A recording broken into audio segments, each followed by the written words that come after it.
article is not my article. The article which I am going to discuss is paternal methotrexate exposure affects sperm small RNA content and causes craniofacial defects in the offspring. So this was published in March 23, 2023 Nature Communications with an impact factor of 15. So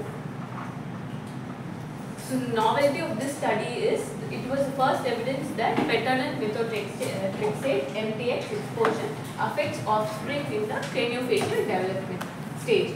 So it identifies alterations in sperm small non-coding RNAs, which is the SNC RNAs, specifically 5/tRNA halves as carriers of epigenetic information. So it demonstrates that injection of these altered RNAs into the embryos can replicate the craniofacial defects, indicating a non-genetic inheritance mechanism.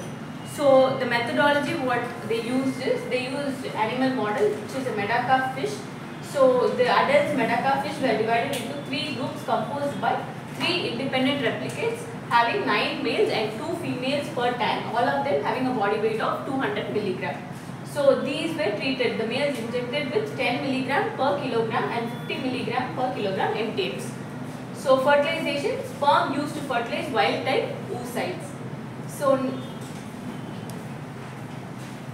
the phenotypic analysis and the molecular analysis were carried out. After this process, the Alchin blue staining of cartilage at 3 days post hatching was done, and molecular analysis was also done, small RNA sequencing to identify the small non-coding RNAs and the UHPLC-MS. So before moving on to the methodology part, there are some terms which we have to know. So MTX is a folate antagonist drug used to treat cancers and autoimmune disease, which is a known pathogen and taken by pregnant women. Next is folate, we all know, which is a crucial vitamin for DNA synthesis and methylation. Next is the small non-coding RNAs that do not code for proteins but they regulate the gene expression. Next is the tRNA halves, which is the fragments derived from cleavage of transfer RNAs that can act as epigenetic regulators. Next is the M5C, which is the 5-methylcystosine, a methylation mark on RNA associated with stability and regulation of the cleavage. Next is the DNMT2, an RNA methyl transferase that catalyzes the 5-MC methylation, especially at the tRNA asparagate GUC. Next is the Alchin blue staining, which is a specialized dye used to visualize the cartilage in the development biology studies. Next is the zygotic RNA injection, which is a technique used to inject the RNA into the fertilized embryos to assess the effect on development. Epigenetic inheritance is transmission of traits through mechanisms other than DNA sequence, which often via RNA or chromatin modifications. Next is the UHPLC-MS, which is an advanced mass spectrometry method used for analyzing the chemical modifications in the nucleic acids. So keeping this in mind, we will again go back to the methodology. So now they have done the small RNA sequencing to identify the small non-coding RNAs. Then a mass spectrometry method for RNA methylation profiling to identify the chemical modification which is happening there. And the RT-qPCR to assess the RNA methyl transferation, that is to analyze the gene expression, which is the DNMT2, NSUN2 and TRMT6. So next followed by the zygotic RNA injection. Small RNAs from the MTX treated sperm injected into the zygotes to test for the phenotype replication, whether the traits are transformed or not.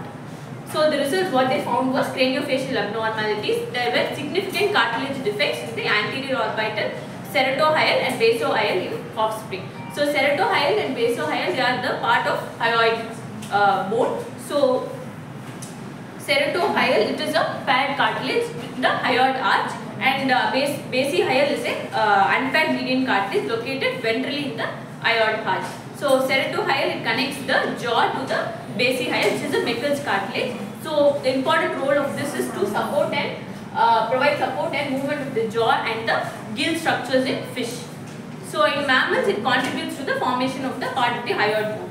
Basohyal, it is involved in the tongue movement and stabilization of the laryngeal, stabilization of the jaw and laryngeal apparatus in some species. So this is about that. So it causes defects, craniofacial defects in those particular sites of the cartilage. And next they also found that there is altered small non-coding RNA profiles, and there is also methylation changes which showed increased M5C, M2G, M7G and M2/2G in 50 to 90 non-coding transfer RNA fractions from MTX treated sperm. Next there was gene expression, that is upregulation of the DNMT thing linked to increased 5-MC methylation. Next, the zygotic injection which they injected showed replication of specific craniofacial defects, that is in the ceratohyal and basohyal cartilage. So model specificity, that is the results derived from Madagascar fish may not fully translate to humans. That is one of the major limitation of what they found, because it was done only in animal model. And next is the mechanisms which are unresolved, that is the functional targets of altered tRNA, transfer RNA fragments not fully elucidated.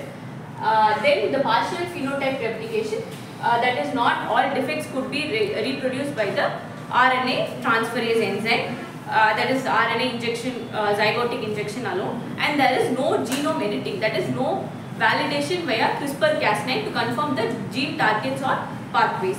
And limited replicates, that is using the mass spectrometry data, they derived only 2 biological replicates.